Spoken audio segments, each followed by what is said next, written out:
Too.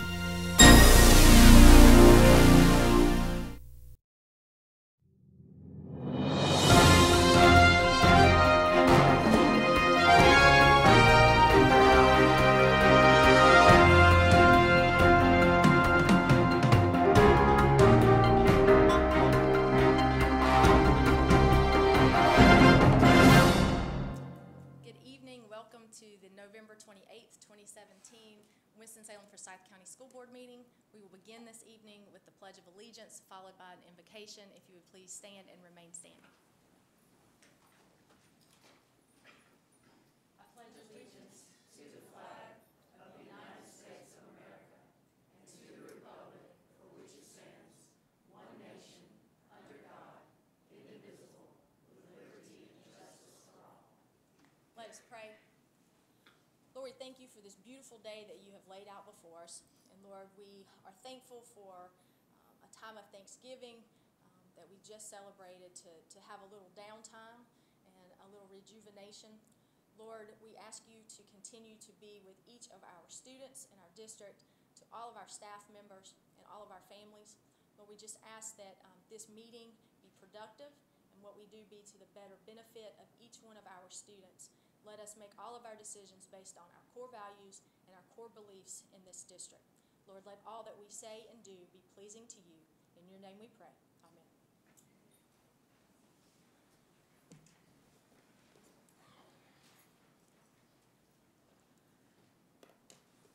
So first up tonight, I would like to recognize Matt Dixon, and we would like to recognize our 17-18 Winston-Salem Forsyth County Principal of the Year.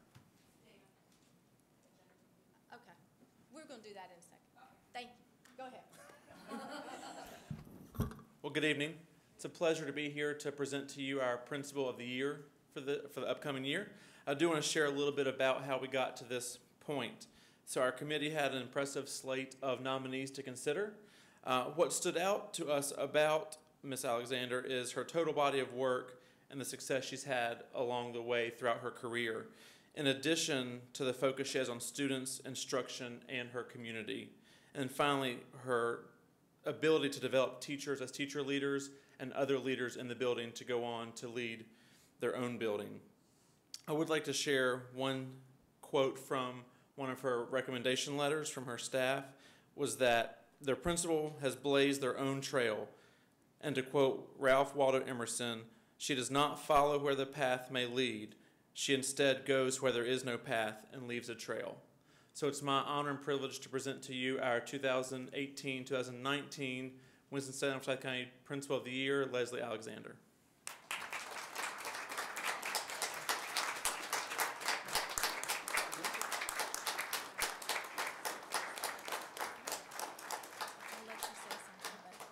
So on behalf of the Board of Education, we would like to give you the certificate of recognition. I think your colleague said it best. That was a great quote, I think, to describe you. We are so proud that you're representing our district as you move on.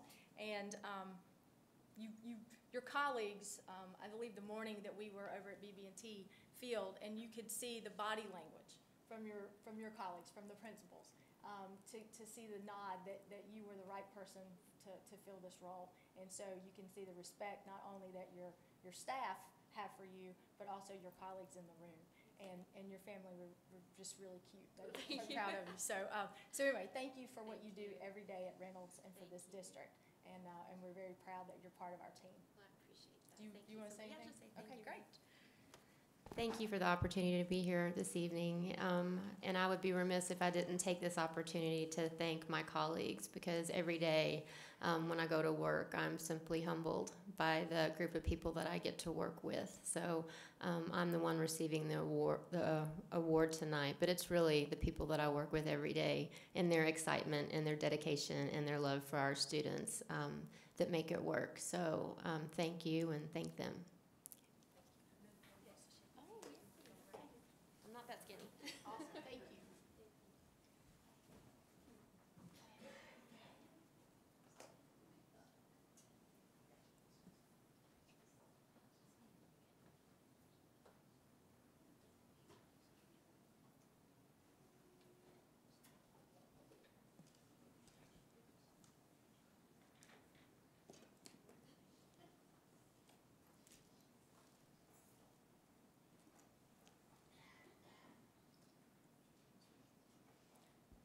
So you heard the voice from the side saying agenda review. So thank you, Alex, our Chief of Staff, for trying to keep me following the agenda. But sometimes I like the special recognitions the most, so I just tend to jump there. So thank you, Alex. So Board, we will go back and we will vote on our agenda. I do not believe we have any corrections to our agenda. So do I have a motion to approve the agenda? Thank you, Ms. Taylor. A second. Ms. Clark, all in favor? Wonderful. Thank you. At this time, no public comments on agenda items, so we will move right into our discussion items. And first up tonight, we have our principal from West Forsyth High School. I believe also have some staff members with us, and we will talk about the focus on growth at West Forsyth. Thank you, Principal Matkovich. We're almost ready. Almost.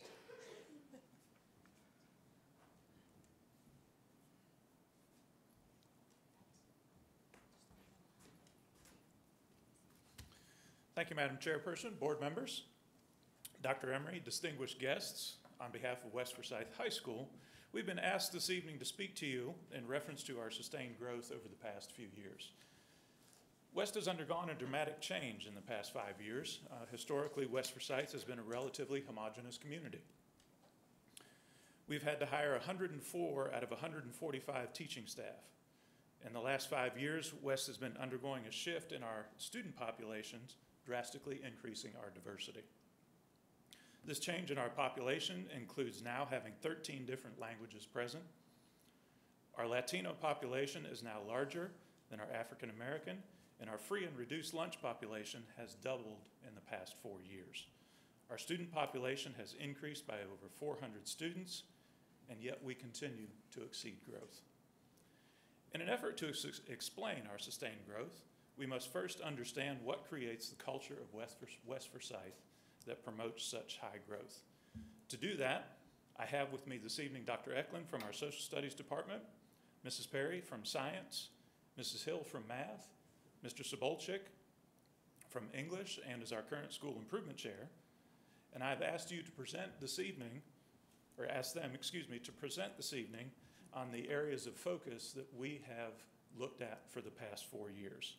Those are technology and literacy, differentiation, effective PLTs, and our West Forsyth community. Couple this with support from the administration and our Student Service Center. That sets the expectations for our students that class time is important, which requires us to be on time, be present, and be prepared. West values academic time, and we do what is necessary in order to to protect it for our students.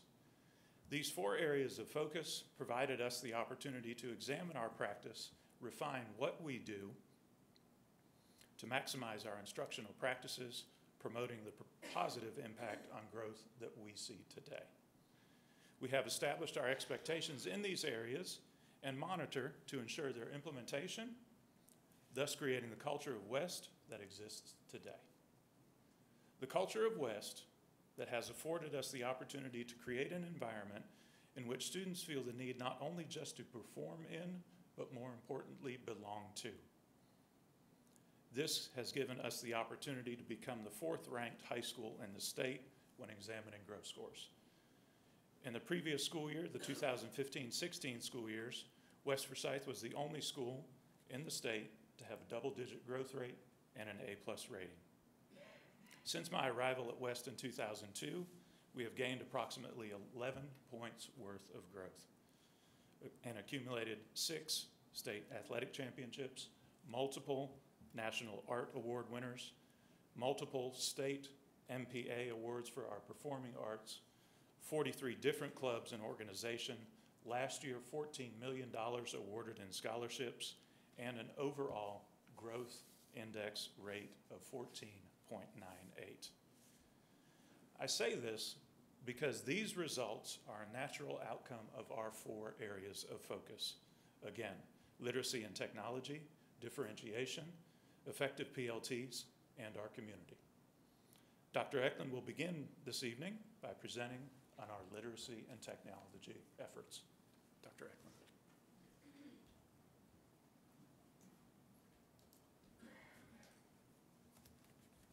evening. I do think culture and climate is, of course, very important. One of the first conversations I had after coming to West Forsyth, I came directly from Auburn University. And one of the first conversations I had with Mr. McInich was that it feels more like a campus than it does a high school. It's certainly a high school. When you walk around West Forsyth, you know that it's a high school. The students are younger, for one thing. But it does have that feel of a college campus. The students are there to learn. There is some cutting up, perhaps, and changing between classes. But they understand what their purpose is in coming to the school. To that end, I'm going to talk a little bit about technology and about literacy. Particularly in the social studies department where I teach, we look at technology as a tool to a greater end. It's not a substitute for quality teaching. It supplements teaching. An example of this is that the history department uses Chromebooks to great effect. We often share them between teachers where we might split periods. And we use things like the Google suite of products where students can collaborate in group work on a single assignment together. It does not take the place of quality instruction. It doesn't take the place of giving good information from the teacher. Instead, the students are able to all work together on something, and it's just being used as a tool. The other difference between literacy, and remember, at some point you could be considered functionally literate if you could write your name and read signs and that sort of thing. But there's a big difference between that and critical literacy, which is another element that I think we do really well in the social studies department. This is not asking necessarily just to look at texts, but it's analyzing the world around you. So in social studies, we use images. To go back to the Chromebooks, one of the best activities we have, there are GIS systems, so geographic information systems, with multiple layers of data that overlay onto maps. And one of the maps that we use is charting through time different rallies or different events that happened in North Carolina, and you can see patterns emerge as you lay those layers one over another. You can see cities emerge. You can see populations shift as the emphasis in the state is less on agriculture, perhaps, and more on the cities.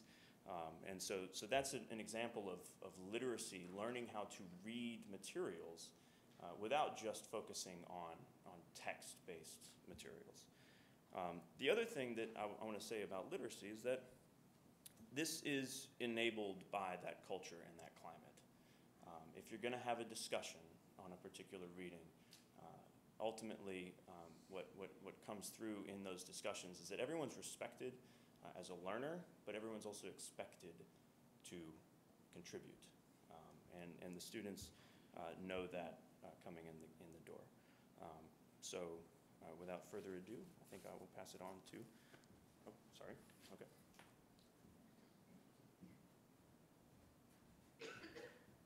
Good evening, first and foremost, and thank you for having us. It's a pleasure to be here. My name is Magdalena Chavez-Perry.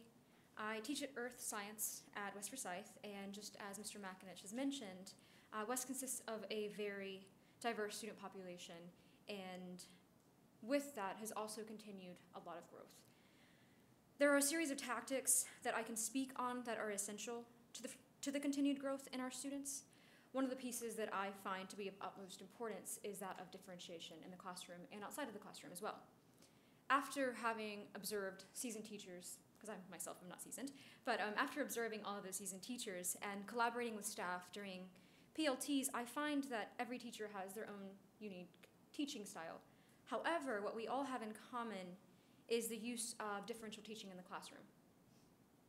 Per diem, diagrams, pictures, concept maps, verbal lectures, and labs are all used in order to cater to different learning styles, whether students are kinesthetic, whether they're tactile learners, they are visual or auditory learners.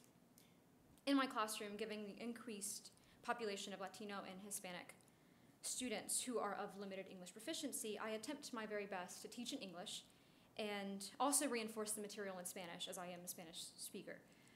Most of the time what we do is we re-explain main concepts after I have finished a lesson, re-explain those main concepts during their independent work time. And during each lesson, I also try to emphasize the terminology that is rooted in Latin, as the Latin is very similar to the Spanish. Aside from these lessons that we do auditorily, I also summarize and translate the material from text onto in Spanish in order for my students to have that material for upcoming tests.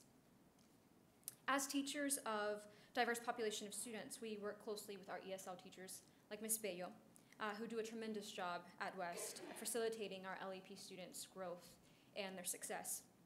For students who have health disabilities and learning disabilities, we also work closely with our inclusion teachers and case managers in order to receive that multi-tiered support that we love to have, in order to learn more about the students in our classrooms, and also so that we know how they process and best learn information, including their strengths and their weaknesses, so that we can best teach them. Now, aside from classroom differentiation, we also have different clubs that cater to that difference or that diversity at West. And they cater being the Latin Achievers, the Titan Achievers, and the Titan Nemas. These students venture out and they leave such a positive impact on the community. I actually spoke to one of my students who is a Titan Achiever, and after speaking to him, I asked him, how he felt about the work that they do and how he feels about himself within the club, and he said, and I quote, "I feel good about myself and proud about helping my people." He also threw in that he liked dressing up on Wednesdays because they have to wear ties and they have to dress up in suits. He said he liked to look snazzy, is what he said. Just as my student, Mr. Mitchell, I think we at West are all very proud of the environment that our students, our teachers, the staff, the administration create, and we're even more proud of our students' work and their accomplishment and their continued growth. Thank you, and with that, I'd like to ask Ms. Hill.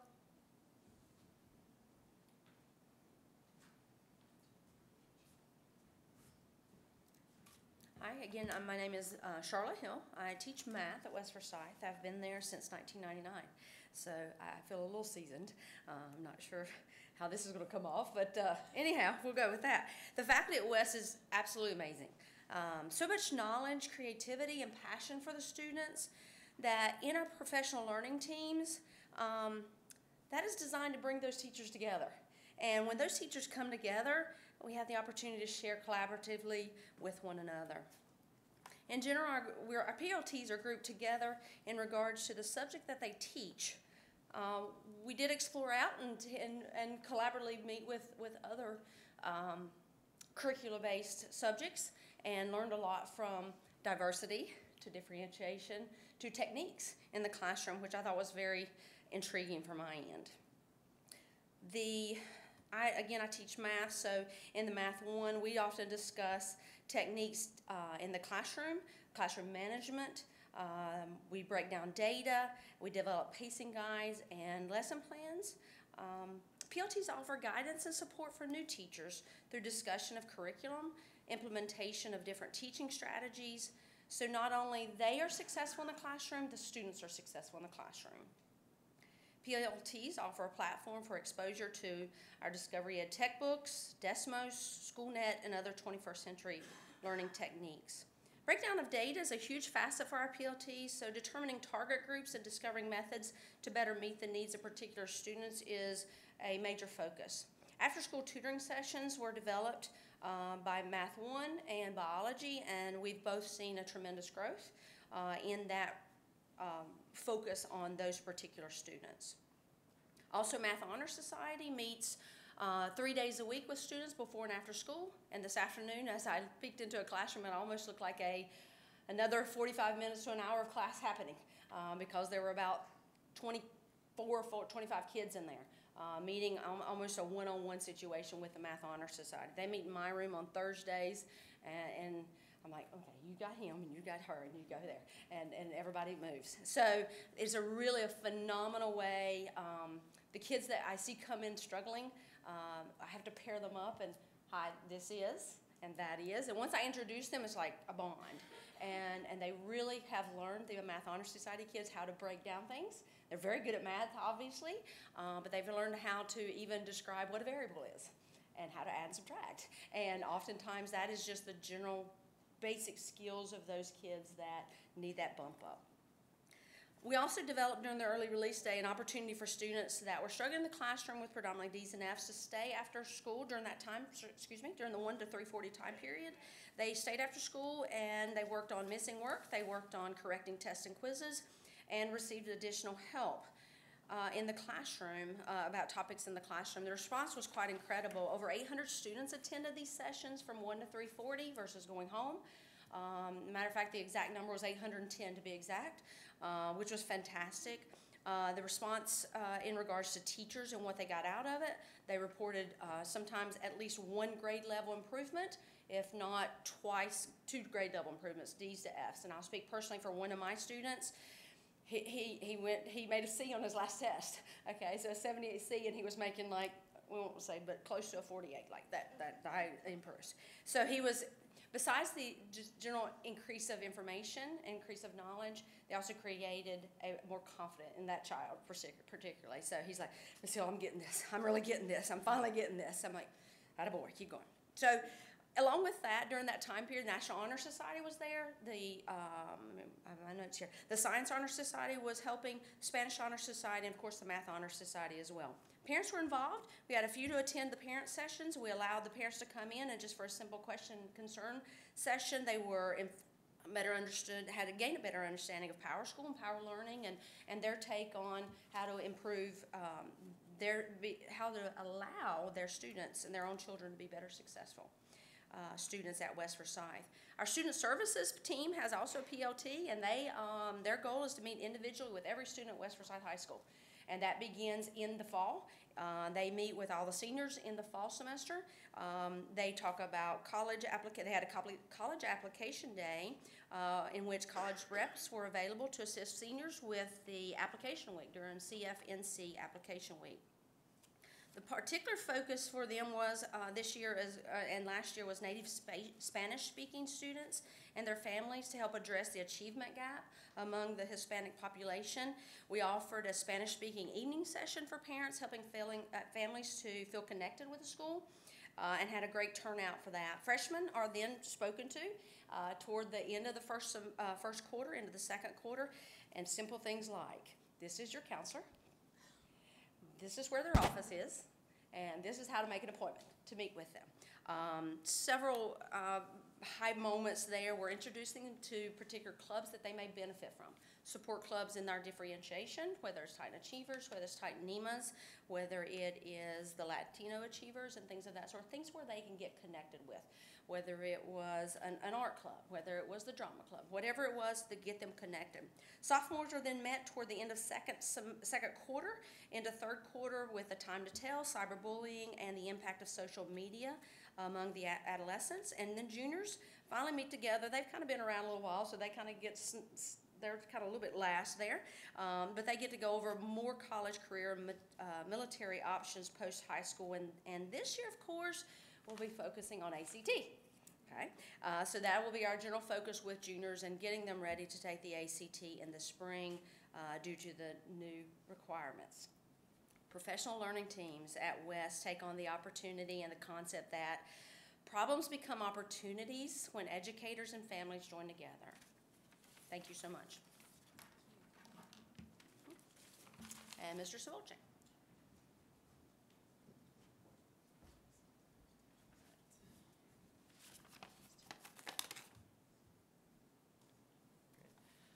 Good morning, Board of Education, Superintendent Emery, and all other stakeholders in our children's education. My name is Christopher Sabolchik, and I serve as an English teacher here at West Forsyth. And I'm honored to be speaking in front of you and to provide my perspective on West and our specific emphasis on community as one of our shared values. Impossible to quantify, but really essential to our success here at West Forsyth is a shared sense of community. Our measured academic success and growth, as Mr. McInish alluded to, in student achievement is certainly a direct product of the pervasive and the very omnipresent culture and atmosphere of high expectations and inclusivity that we work very hard and we are very intentional at producing here at West. From the moment first-year students step foot onto campus, they are greeted by student leaders called the Titan Trainers, who introduce them to the values, the virtues, the traditions, and the expectation of our Titan community. Again, these core values of integrity, of inclusion, of acceptance and dedication are modeled and reinforced not only by the adults on campus, the administrators and teachers, but also the students alike. As we, again, try to accomplish our mission statement together, which is to provide an opportunity for all students to reach their optimum potential in an ever-changing, highly technical and global society. Part of what makes West a special school in terms of its commitment to community is to allow students to find outlets for their curiosities and their talents. Is that we consider school, again, as an institution beyond just the classroom. And one of the ways that we're able to create this strong sense of community is to provide students with many opportunities to plug into smaller groups within our larger community of 2,400 students to foster a shared sense of purpose and belonging. And it is from these associations that a greater Titan identity emerges. Every year I think about, again, some of the clubs that we have, and every year at least half a dozen new clubs are proposed and suggested by students themselves, is that this is very much student-directed as well. Through a shared commitment between administration, faculty, and the greater West Forsyth and Clemens network, we're proud to share the following facts about our school, that Mr. McIntosh had alluded to some of them, that are essential to understanding to how we are able to motivate and support students to grow not only intellectually in the classroom, that we can demonstrate, again, very quantifiably through our growth scores, but also, again, emotionally and personally as well. Students become involved and as a result are engaged in both classroom experiences and extracurricular activities. Again, as we can see here from some of the data on the slides, is that our our Winston-Salem Forsyth County report card at an A+, the state report card as well garnered an A+. The School Accountability Growth Index of a 14.98, exceeding expected growth, currently 4th in the state. Again, and West being the first traditional high school in our county to receive this distinction. But I would like to talk about a couple of the highlights of, again, ways that we are able to promote this strong sense of community. In a school of over 2,400 students, over 500 will take at least one of the 9 advanced placement courses offered on campus. Again, for a national average of around, I believe, every school, I think nationally is one of the highest levels is perhaps like 20–25%. For so many students, again, in our culture to push themselves to take more rigorous coursework and having the support administratively to encourage students to do that is absolutely essential. Our CTE program continues to thrive and provide opportunities for students outside of the classrooms in Clemens and beyond in our community. Our Finance Academy, a staple at West Forsyth, providing authentic learning embedded in real-world contexts of business and commerce. Our investment of time and talent into the junior ROTC program has garnered local, state, and national honors, reaching dozens of students in the process. Nearly 40% of West Forsyth students participate in a varsity sport at some point, and West offers every sport sanctioned by the state plus 3 club sports. And the number of conference championships won by West is well known, and the school has won 6 state championships in sanctioned sports and 3 in club sports just in the past 4 years. Again, these are all incentives for students not only to do well outside the classroom, but to bring that dedication and bring that level of success into the classroom as well. We have 43 clubs and organizations that have active charters on campus. And again, that number grows every year, most offering chances for service work and opportunities for service work. We have an excellent drama department, which has been recognized again at local and state levels. Our productions attract full audiences, and it is really remarkable to go to one of these dramatic performances or one of these artistic or musical performance is to see the investment that their colleagues have, that their peers have. So you look across, again, a sea of not only parents and of grandparents and of community members, but you also see many students at our dance recitals, at our drama performances. It's very impressive, again, the amount of support that students, again, encourage one another and support one another in as well. Again, the marching bands, orchestras, choral groups are also proof of this vibrant music and arts department as well. The visual arts department routinely is Gold Key winners. Students recently recognized as winners of the Dixie Classic Fair Art Award. In addition to, I have a soft spot in the English department. Our yearbook has won the Tar Heel Award. Our newspaper rated with excellence by the UNC Chapel Hill Journalism Department, and our literary magazine will be producing its 5th volume this spring. So each of these unique opportunities and many more spark student interest in topics that are explored then in the classroom, leading to greater attention academically. They provide an incentive often for at-risk students to come to school, to engage and learn with one another, to have a protective environment of empowerment and fulfillment under a shared sense of West Forsyth community. And this all happens on a campus that has, again, a graduation rate of over 94%, and we send over 90% of our graduates to post-secondary institutions. And again, just to go through some of these highlights as well, looking at, again, even within community service, we've had in the past 6 years, 6 buddy walks, again, for the Piedmont Down Syndrome Support Network, over $350,000 raised. And you see, again, people that are in no way have any connection with West Forsyth coming to our campus and have spoken to how gracious hosts and invested we are in the Clemens community as well. And as we look also just the level of achievement beyond even just growth, again, students have been offered scholarships in the Moorhead Cane, the Park, the McNair, the Carswell, the Levine. And also just to distill my own personal experience witnessing the powerful impact of community on achievement, I'd like to just close with a brief anecdote. During my first year at West, I was fortunate to teach an Inclusion Essentials of English 1 class. Halfway through the second quarter, a new student from a neighboring county came into the class. In the first day or so, this new student, as some are off to do, channeled his energy into attempting to engage in extracurricular conversations, distracting his peers. And I vividly recall, before I was able to speak to him, I vividly recall another student politely informing him, and this quotation is etched in my memory, and it always will be, "This is West. We pay attention and we don't distract each other. We do well here." And then the student turned around and got back to work. And that moment, again, I think has provided, at least for me, the most clear and vivid illustration of the culture and community of West Forsyth that is transmitted year from year, that does take time, but continues to build momentum and continues to ride that inertia. And I recall with even more pride, 3 years later, seeing both of those students walk across the stage, receiving their well-earned diplomas. Thank you for all of your time, and thank you for your commitment to West Forsyth and to our students as well. Thank you.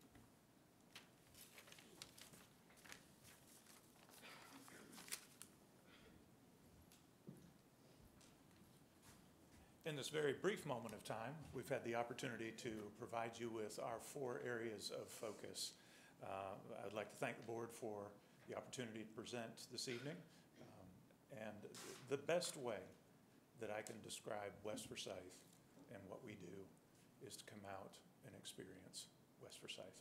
So thank you for your time. And at this time, I'll entertain any questions the board may have.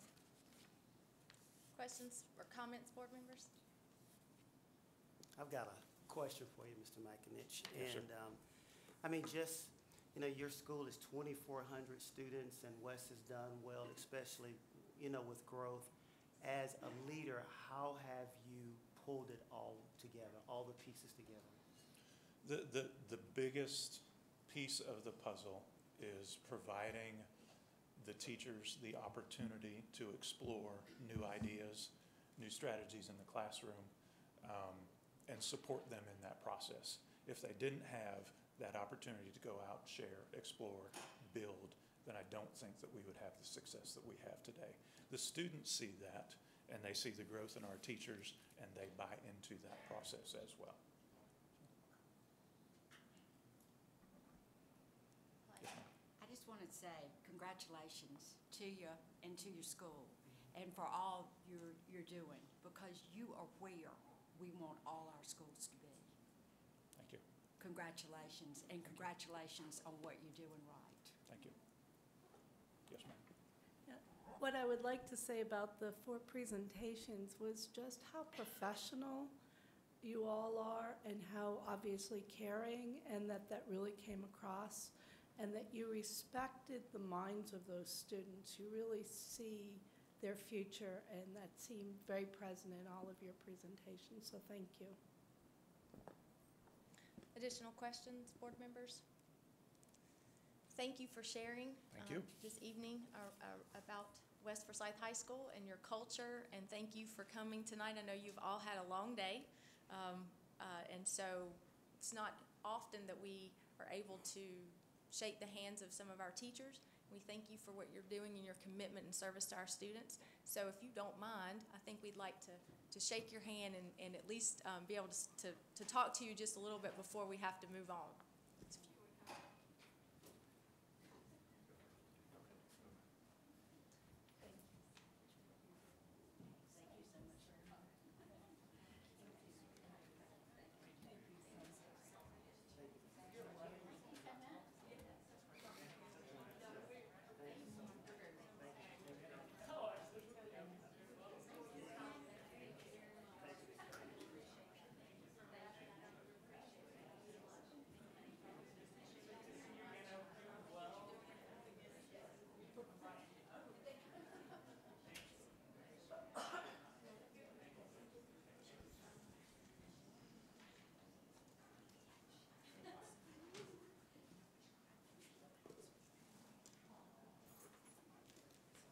So thank you. We will next move on to discussion around our focus school budget overview. Dr. Roseborough.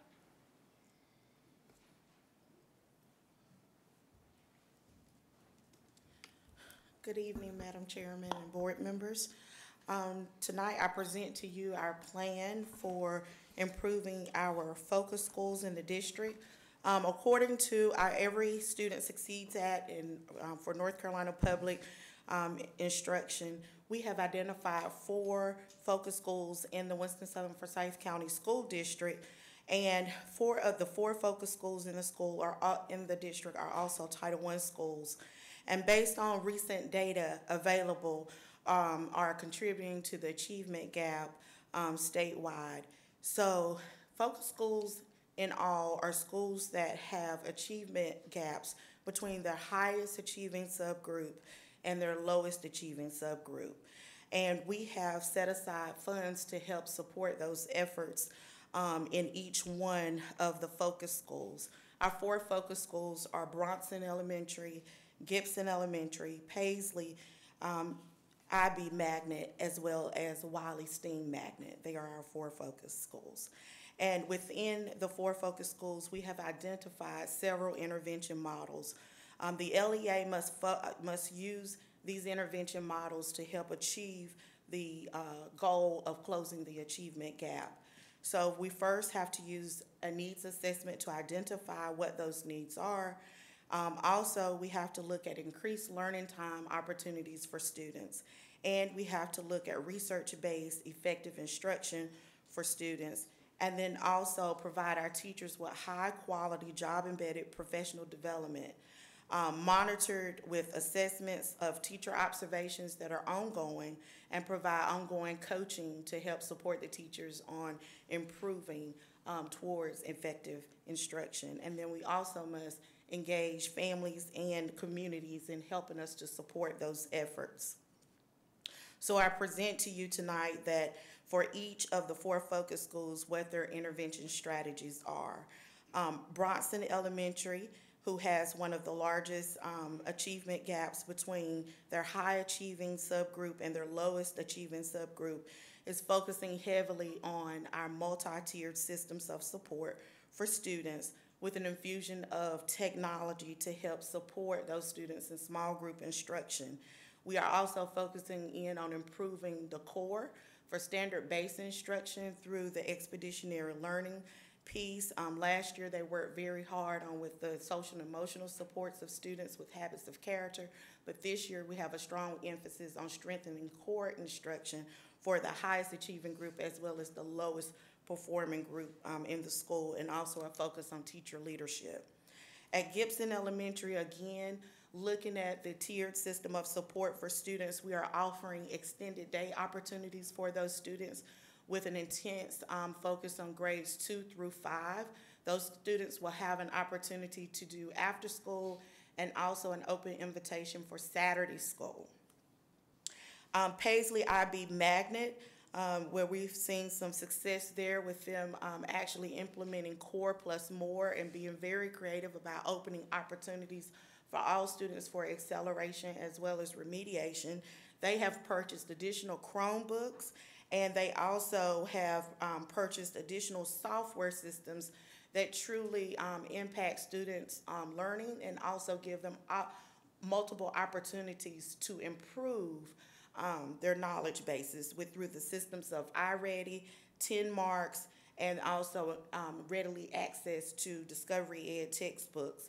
So they have added to their Chromebook collection for small group instruction at Paisley IB.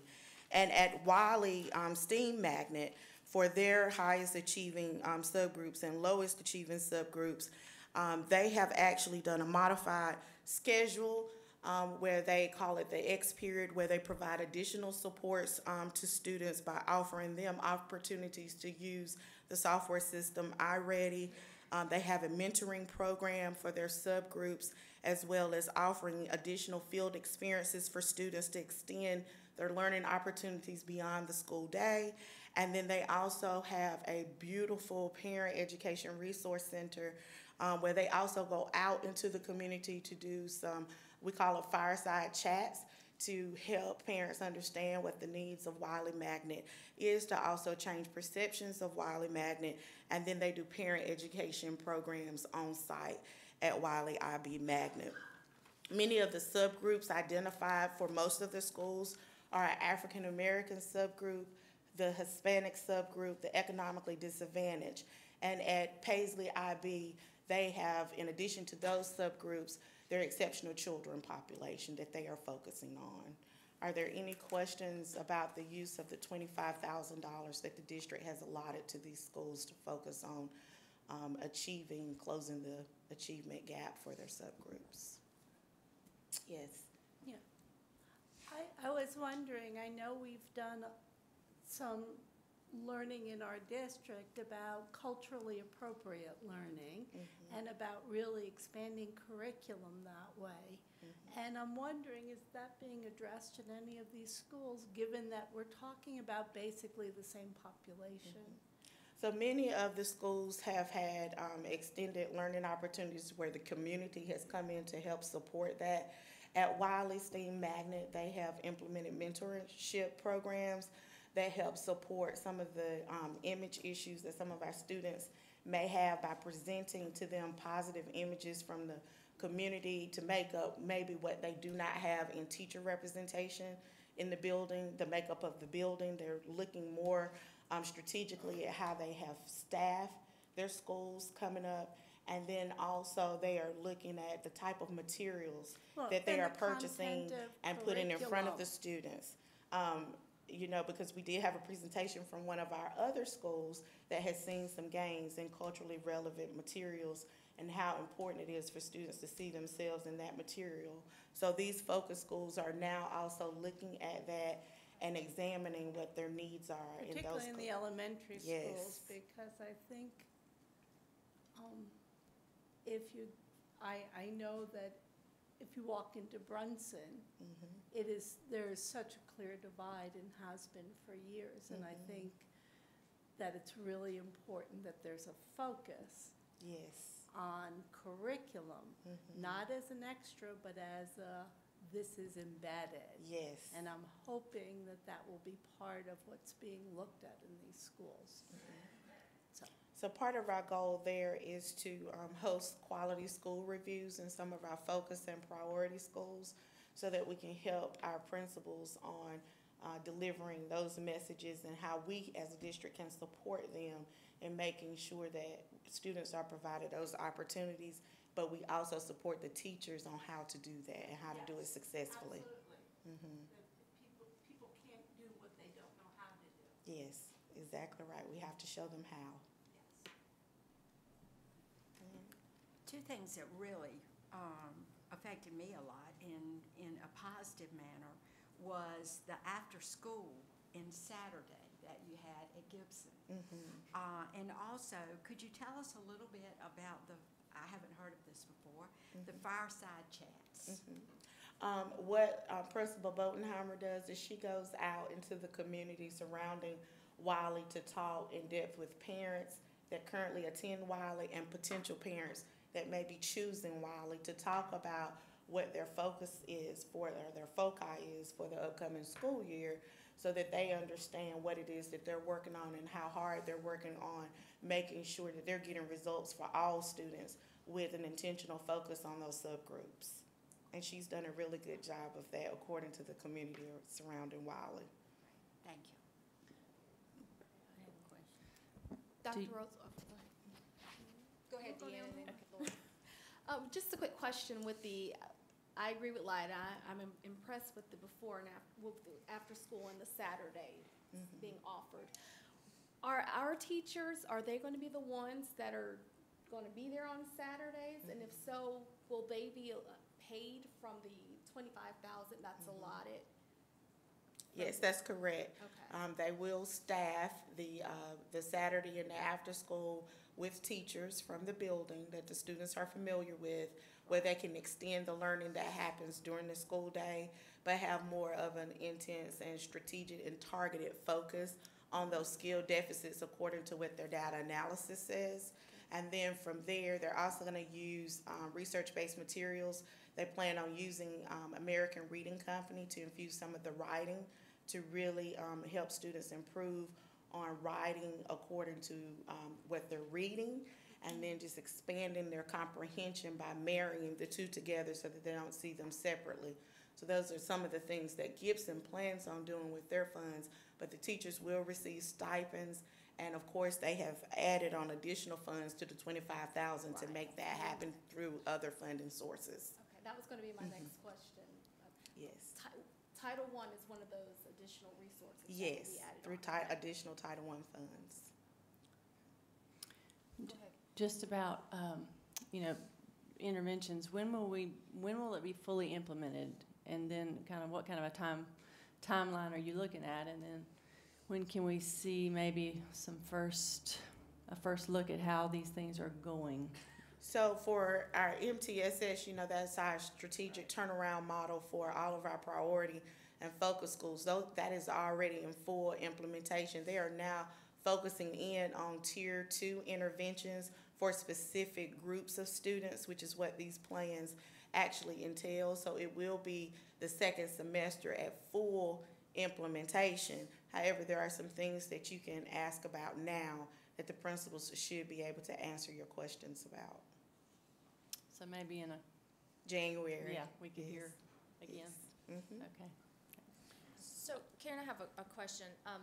The focus school piece, so if we go back to Brunson, so these things are already being implemented in our schools this year. Were Yes. some of these things brought in last year? Yes, some of the items were brought in last year. So you brought up Bronson in particular with the expeditionary learning. Right. That particular training happens in phases.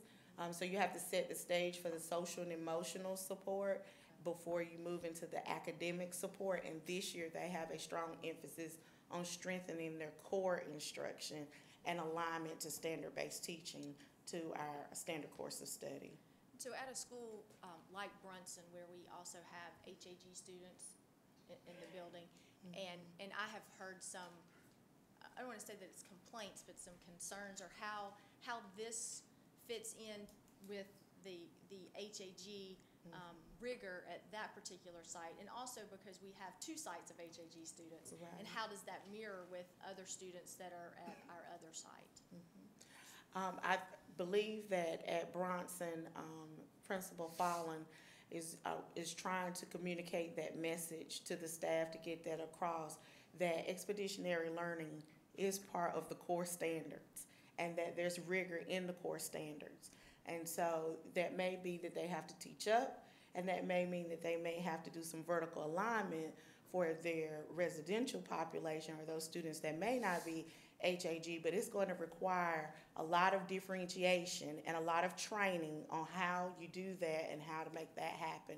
So with their expeditionary learning dollars that they have spent towards that particular initiative, they have on-site coaching to help them and to support them on what that actually looks like. They get to do field experiences, go out and commingle with other schools across the state as well as across the country that are expeditionary learning schools that have seen successes in schools very similar to Bronson or with like demographics, so that they can come back and work together as a think tank on what will that look like for our population and for our school along with our district imperatives. So Instructional Superintendent Hall and I will be supporting Principal Fallon in those efforts.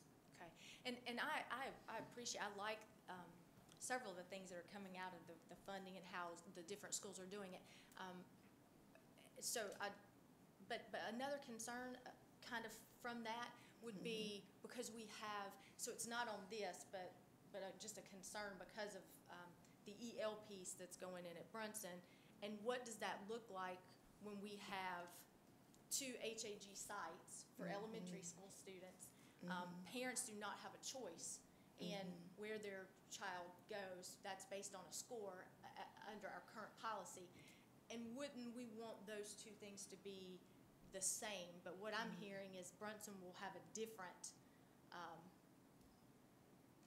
curriculum. It will have to be differentiated. I don't think they need to have a different altogether curriculum. We have a standard curriculum in place. It's the teachers will need help and support in how to do their unit planning to increase the rigor and how to deliver that instruction in a manner that speaks to the highly gifted. So we'll be working with our lead AG teacher also in the district to work with Bronson on how do we make that happen. But yes, it'll have to be differentiated because our other HAG site is not a focus school, whereas Bronson is a focus school, so they will have to meet the needs of all of those groups of students that they currently serve.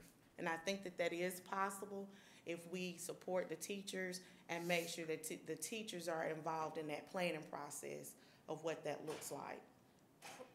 And I agree with that. But prior to this being implemented, were the 2 programs, and you may be able to answer this, you may not, but were those 2 programs the same? Because now I'm seeing a difference. And I just think as a board, as we're coming into the magnets and choices and things like that, and people seeing if their child has been tested for HAG and now what those scores look like. I just think those are questions that as a district we're going to have to answer sooner than later, is what this designated this as a focus school, what will that do to that piece? Because I think there will be some concern about that. So I'm just putting that out there. I'm not against, I don't know enough, and I'm not against the focus piece, and I like what I see at Gibson and Wiley and Paisley, but I do think that might be a little bit of a problem at Brunson, or how it's communicated. Right. I think if you communicate with the parents that being a focus school requires that the school to focus on those subgroups, and HAG is not one of those subgroups that was mentioned in this plan. That's part of their differentiation strategy. So we can talk with the school on helping them on how to communicate that message to the parents that their focus plan is tailored to meet those needs of those students who are currently not excelling. Right. And I understand that, and I appreciate that focus that we're putting there. If I also know we've said we have 2 sites, but they are receiving the same instruction, and this makes me feel like that's not a true statement. And so, in that, parents don't have a choice right now under our current plan. So that just concerns me a little bit. Marilyn? I noticed in their focus school plans that 1 out of the 4 addressed a plan for behavior. And I was just wondering, was that a part of what they needed to focus on? Was it a part of each of their kind of the strategies that they try to incorporate in their plan, or? Are you mentioning Paisley, IB? Paisley is the one that had a. Paisley used that as part of their needs assessment, using their discipline data to see how behavior impacted student achievement, and that they wanted to make sure that behavior started to be addressed more in a positive way instead of a punitive way, emphasizing the positive so that students would feel good about their learning opportunities. So yes, that came out of their needs assessment, that they needed to do more work with making sure that they address student behavior. But that wasn't something they were all asked to look at. No, It was ma'am. just It depend- right. depend on what that came out in their needs assessment. So that came out. Okay, that's I thought that was interesting. So thank you. Thank you. So I just have, just so I could clarify, because I think we brought up some things around HAG and some of those things. And so if I could call on Dr. Nail to come up and maybe address a little bit of that, and will those curriculums look the same, or what are we trying to do to communicate that with parents? Okay. Thank you, Dr. That sounds Roseborough. good. Thank you.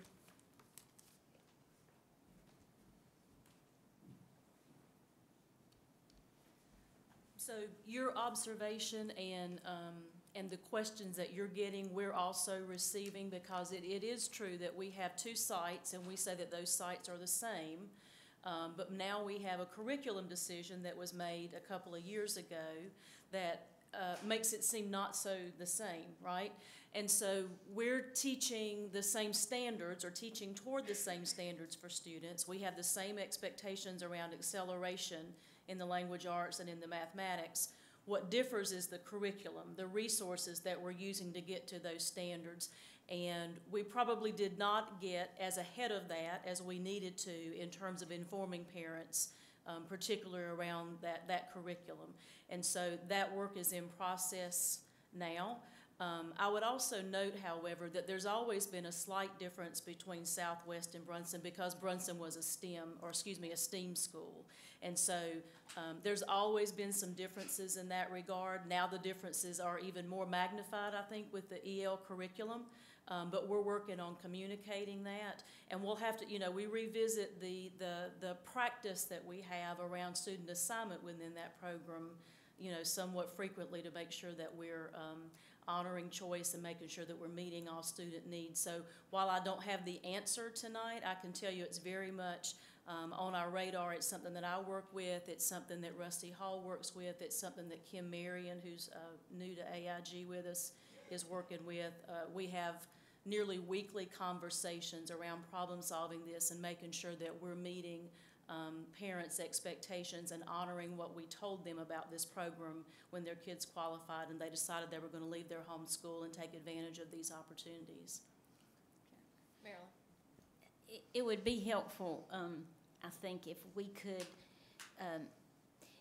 at some point, have a presentation about both of the programs, and so that we could understand that, so that we would know how to answer the questions, maybe take a little, when we get them, and it'd be helpful to us, I think, to understand as well, because, we have questions about that, and so maybe a little education for us as well, and so that we could see a comparison of the two, and how, a child in each grade level, how they would compare, and what types of differences or likenesses that they would have. I think that would be very helpful. We would be happy to do that, either curriculum committee, full board, both, Okay. in whatever setting we think is most appropriate, we could be happy to do that. Okay, great, thank you. It'd be helpful to me. Sure. It's a great suggestion. I know it would be helpful to me to try to answer questions or redirect. Additional questions, board members? Madam Chairman, one comment. Yes. I want to applaud Dr. Roseborough and the focus school program, and the fact that as a school system, all of our instructional superintendents, our teachers, our principals, our superintendent has gotten behind a set of core values with a goal of moving us forward. We've seen some growth in looking at our schools that have come off of not meeting growth to meeting growth, and in some cases exceeding growth. But we've always been stuck with that nagging understanding that some of our subgroups are not where we need them to be. And making that, knowing that we're not forgetting them as we're trying to move the ship forward, you should be applauded for that. Our HAG program, our AIG program has traditionally been strong. I believe it'll continue to remain strong. That commitment was made when we put forward the 2-year plan for our HAG program. So I think, seeing something that will give us some differentiation on that would be helpful. But it's really good to see that we're making a focus on those subgroups. We really need to do that. Thank you. Other questions or comments, board members? If not, I'll recognize Dr. Symington to discuss high school course recommendations for 2018-2019.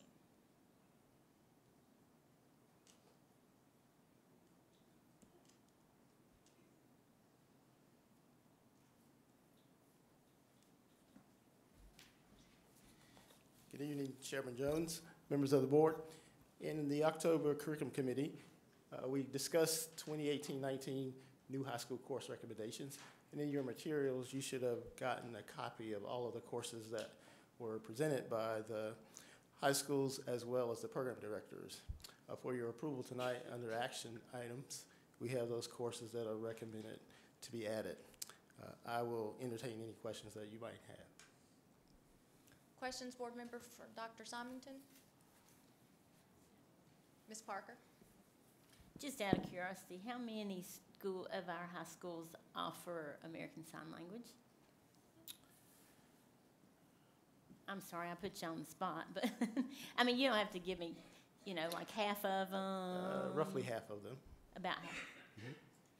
And do they offer, so I know that some of them will offer 3 and 4 when it's offered, and not all will, but do most of them have children who want to do advanced, past 2? Yes, so we, several years ago, we used to have American Sign Language at the Career Center. It was at a single site, and then the popularity dropped off. We dropped it out of our course offerings. It's come back, started at Reynolds. It's been very popular. We added American Sign Language 1 and 2, and so student interest is very high. So the proposal was just to add American Sign Language 3, but we know that students will continue for the 4 years, so we went ahead and added both of those. And it does satisfy UNC requirements as a second language, so students can take ASL and meet that requirement. That's great. Additional questions, board members, of Dr. Symington? Okay, thank you. Next, we will have our Building and Grounds Committee report by Ms. Lyda Calvert-Hayes. Okay, I wanted to tell you a little bit about our activity buses. We talked about those today. We have some that have seen better days. We have a total of 110 activity buses, and we are looking at a plan to be able to replace some of our activity buses. And we did have Wayne, who has done a great job, he and his team, on the buses. And I want to say thank you to Wayne. Wayne, would you please stand up so everybody can see you and applaud you, because that's a hard job, let me tell you. Thank you, thank you. So we're going to have more forthcoming informations coming out about our activity buses. Now, you folks know those are the blue buses, the blue and white buses that are taking our kids to ball games, to field trips, to activities. And so it's only natural we want to make sure that our buses are in really good shape, and we also want to make sure that our children are traveling safely. So there will be more information coming up on our activity buses. We also got a review on Child Nutrition Quarterly Update. And I wanted to present just a few little things that I didn't know anything about, and I think you'll find this quite positive for our school system also. We have served over 674,000 breakfasts since school started. Now, how would you like to be beating those eggs up? Also, we have served over 1,292,000 lunches since our school has been open. So to all our workers that work in our food services, I want to say a big, big thank you to you. We've also got a wonderful, wonderful thing going where when I was in school, you know, every day had Monday was hot dog, Tuesday was so-and-so, Friday was fish sticks. Well, it's not like that anymore, folks. We've got all different kinds of activities going on. December 4th is Red Velvet Cookie Day. We've got a focus on breakfast, local lunch tray day. Lots of different things going on in the school system so that now it's fun to go to the cafeteria and be able to pick out what you want to eat. For Thanksgiving, there was cranberry chicken salad day. So it's really changed, and I just wanted to let you know, encourage your children to eat at school. It's a great, great program that we have going on, and I want to thank everybody that has a part in that. If you get a chance and you want to have lunch with your child one day, go and enjoy a good lunch. Thanks. Thank you. Light, I hope we still have like square pizza day. It's my favorite. Oh, we do. I forgot pizza. Pizza, pasta, bake. So it's not just pizza anymore. It's fancy pizza. Pizza, pasta, bake. So join your child and have a delicious pizza at school. Thank you. Next, Policy Committee report, Mr. Singletary. Madam Chairman, Policy Committee met today and we discussed two particular policies that will move forward to future action items for the board. One was our pre-qualification of contractors on construction projects, which is going to be essential, and it's also going to be beneficial to us with our upcoming school projects. It's going to also put a little bit more control on our hands on making sure that we can maintain those budget figures, which I believe everyone is going to see is very important for us. The second thing we looked at was our energy management conservation policy. This was a policy that was put forward to us from some students for Forsyth Tech. It was basically to bring the Winston Forsyth County Schools into a better understanding of sustainability and energy conservation moving forward. So I was happy to see that these two action items were approved to move forward, and I'm looking forward to seeing them come before you and the board. Thank you, Mr. Singletary. That concludes our discussion items for this evening, and we will move right on to our action items. The first item for consideration is the approval of the Focus School budget. Do I have a motion to approve? So moved. I have a motion by Mr. Singletary and a second by Lyda Calvert-Hayes. Any discussion? All in favor? Motion carries. Second, consider approval of the 2018-19 high school course recommendations. Do I have a motion to approve? So moved. So I have a motion by Ms. Motzinger and a second by Mr. Johnson. Any discussion? All in favor? Motion carries. Consider approval of low-performing school improvement plans. Do I have a motion to approve? Mr. Vice Chairman Barr, second by Mr. Johnson. Discussion? Actually, I just had a comment or two after looking through the plans. I know that staff brought us this at our last meeting when we were at West Forsyth High School, and there's a lot of information here, and I hope as a district we are doing our best to try to communicate to our parents and our stakeholders exactly what all this means. We have the step up to have wonderful instructional superintendents who are trying to help us understand some of what we're looking at.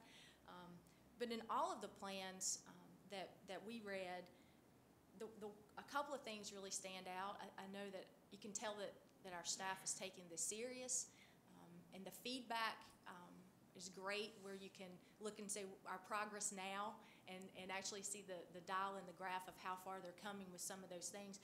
But I guess at a district, it's not just about the plans, but a couple of themes. We definitely talked about our subgroups and how we can do our best to try to meet their needs and close those gaps. But it seemed that there was a theme throughout all of those with behavior, student behavior, and how to reduce referrals to the office and keep students in class. And I know they have to be in class to learn, but what are we, as a district maybe, how are we helping support that school and support that teacher to where she can keep the students in class? I know we talked about there's a lot of positive rewards and modeling, but I think as a board member, I would like to be able to hear, maybe we do that, Ms. Clark, at curriculum or those types of things of exactly what does that look like specific so that I can understand that. And then the other piece, and they may be spelled out in different terms, but it's really about parents and parent involvement and parent communication and how we can improve that. So as a district, what are we trying to do specifically to help our individual sites be able to try to help with that parent engagement piece? Those are just my comments from reading the plans that I took away from it. So, additional comments, board members, or thoughts? Mr. Well, you know what, I would like to say that parent piece is really important, and I know I hate to keep repeating myself, but I want to get this across to all of you wonderful guys that are sitting in the back. But was it many years ago, I was part of the Upper Bound program, and the thing that made a difference was a structured parent program. And we just need to make sure that whatever parent piece that we do have in our plans, that it does not, and I want to say this respectfully, but it does not degenerate into having pizza parties or some type of gathering of that sort. But real briefly, when I was in Upper Bound program, we had a lady by the name of Addie Himes who brought a lot of single parents in, like my mom. Limited education. We did not have a pizza party. We did not have a whatever party. She brought us in at Winston-Salem State University, Anderson Center, and she methodically took our parents, low-income parents, through this is what your child needs to go to college. And she did that once a month. And between that program and I guess guidance counselors, students willing to work that, I think we came out okay. So just remember, just with that parental program, I just hope it doesn't degenerate to parents are getting together to have a pizza party. It has to be much more than that. So. Thank you. Additional comments on our low-performing plans? If not, we have a motion and a second, and all in favor? Motion carries. Wonderful. Thank you. Consider approval of subsurface exploration at middle school on Robin Hood Road. Do I have a motion to approve? Ms. Parker, do I have a second? Second. Ms. Motzinger, any discussion? All in favor? Motion carries. Consider approval of Partners for Assessment and Curriculum Excellence Professional Development Contract.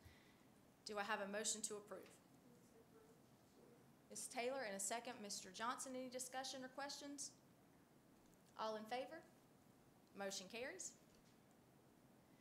Next, to consider approval of American Reading Company Professional Development Contract. Do I have a motion to approve? Mr. Singletary, second. Mr. Johnson, do I have questions or discussion? All in favor? Motion carries.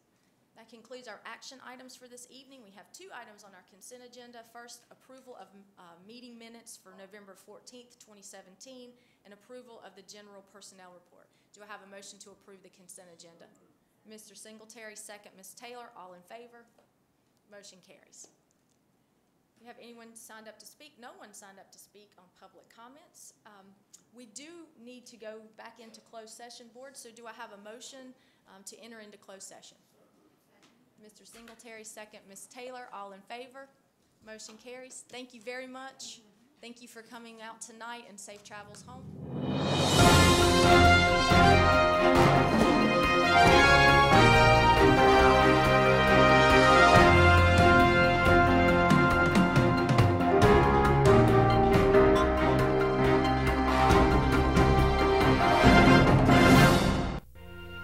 Thank you for joining us on your school channel, Cable 2.